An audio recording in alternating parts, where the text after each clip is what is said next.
మోదీ దిగి రావాలి 42% బీసీ రిజర్వేషన్లకు అనుమతించాలి లేదంటే ప్రధాని గద్దె దిగాలి. రైట్. ఇక్కడ రేవంత్ రెడ్డి ఏం చేస్తున్నాడు? ఉద్యమం దేశమంతా కార్చిచ్చులా వ్యాప్తిస్తుంది. అయితే ఈ బీసీ విషయంలో నేను ఒక మాట మీకు చెప్పాలనుకుంటున్నా. రేవంత్ రెడ్డి 42% రిజర్వేషన్ ని అసెంబ్లీలో తీర్మానం చేసిండు, అయిపోయింది. అన్ని పక్షాలు కూడా దాన్ని సమర్థించినాయి, ఎక్కడ కూడా ఎవరేమి ఇబ్బంది పెట్టలేదు. అయితే తెలంగాణలో సపోర్ట్ చేసినటువంటి వాళ్ళు, అసెంబ్లీలో సపోర్ట్ చేసినటువంటి పార్టీల వాళ్ళు ఢిల్లీకి ఎందుకు పోలేదు?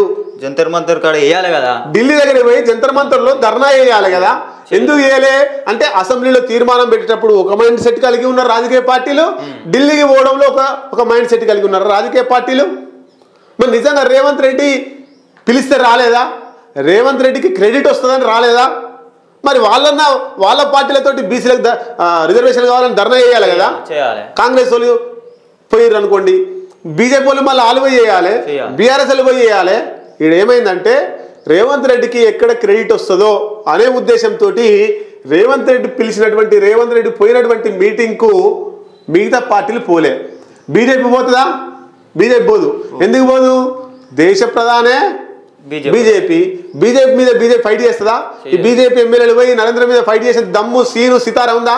లేదు. అడిగి పోతే టీసీలు ఇచ్చి పంపిస్తాడు బీజేపీ ఎమ్మెల్యేలకు. ఏం హుషార్లకి ఇస్తారో నా మీదకి వచ్చిరా అనేటువంటిది వస్తుంది. కాబట్టి బీజేపీ ఎమ్మెల్యేలు కావచ్చు, బీజేపీ మంత్రులు, బీజేపీ ఎంపీలు, ఎమ్మెల్యేలు, ఎమ్మెల్సీలు ఎవరైతే ఉన్నారో ఇక తెలంగాణ రాష్ట్రంలోనే బీసీల మీద ప్రేమ ఉన్నట్టు నటిస్తారు. ఇక తెలంగాణ రాష్ట్రం దాటి ఒక్క అడుగు బయటపడ్డదా బీసీల గురించి మాట్లాడితే ఒట్టు. అంటే చూడండి, బీజేపీ వాళ్ళకు బీసీల మీద ఎంత కపట ప్రేమ ఉందో చూడండి. వాళ్ళకు బీసీ రిజర్వేషన్లు కావాలని లేదా?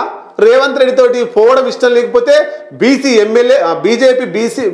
ఎమ్మెల్యేలు, ఎంపీలు, మంత్రులు, ఎమ్మెల్సీలు వీళ్ళందరూ పోయి జంతర్ మంతర్ ధర్నా ఏరి దమ్ముంటే చేయరు. ఆ గట్స్ లేవు ఎవరికి. ఇక బీఆర్ఎస్ పార్టీ ఎందుకు పోలే? మళ్ళా బీఆర్ఎస్ పార్టీ కూడా బీజేపీ పార్టీతోనే సమానం. ఎందుకు? బీఆర్ఎస్ పోయి ఈడ మాట్లాడతారు, ఏడా తెలంగాణ మాట్లాడతారు, కవిత మాట్లాడుతుంది, కేసీఆర్ మాట్లాడతాడు, కేటీఆర్ మాట్లాడతాడు, ఇంకా మంత్రులు మాట్లాడతారు. బీసీలకు 42% రిజర్వేషన్లు ఇవ్వాలి, మేము గతంలోనే ఎమ్మెల్యే టికెట్లు ఇచ్చినాం 42% అని చెప్పేసి భుజాలు తడుముకుంటున్నారు.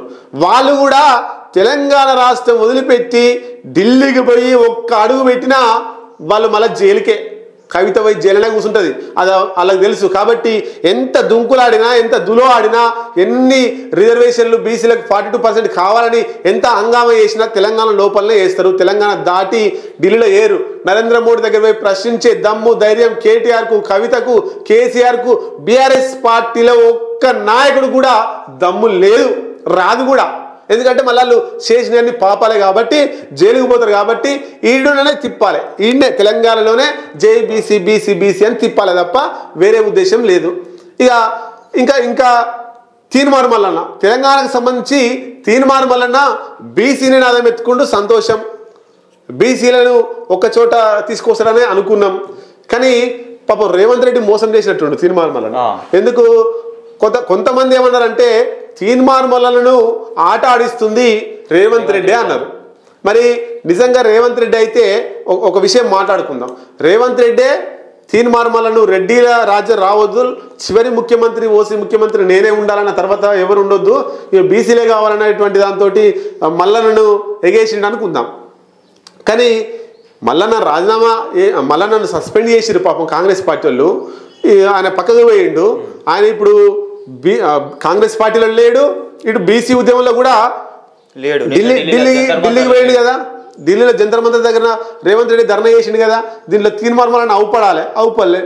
అంటే తీన్మార్ మల్లను రాజకీయంగా సమాప్తి చేయడం కోసం రేవంత్ రెడ్డి ఒక నాటకం ఆడిండు. ఆ నాటకంలో తీన్మార్ మల్లన్న బలైపోయింది అనేటువంటిది ఇప్పుడు హాట్ టాపిక్గా రాజకీయ వర్గాల్లో, పొలిటికల్ సర్కిల్లో చర్చ జరుగుతుంది. అంటే తీన్మార్ మల్లన్న నిజంగా మరి ఆగమైపోయిందా అనే ఇంకా ఉద్యమాన్ని, బీసీ ఉద్యమాన్ని ఉధృతం చేస్తాడా? బీసీలలో చాలామంది నాయకులు ఉన్నారు. ఆర్ కృష్ణయ్య ఒకవైపు, నిన్న ధర్నా చేసినటువంటి జాదుల శ్రీనివాస్ గౌడ్ ఒకవైపు, తీన్మార్ మల్లన్న ఒకవైపు, ఇట్లా నడుస్తూ ఉన్నాయి. కాబట్టి తీన్మార్ మల్లను నిజంగా రేవంత్ రెడ్డి ఆగం చేసిండా లేదా ఇంకొక స్కెచ్లో భాగంగానే ఈ ధర్నా జరిగిందనేటువంటిది మీరు కామెంట్ రూపంలో తెలియజేయండి.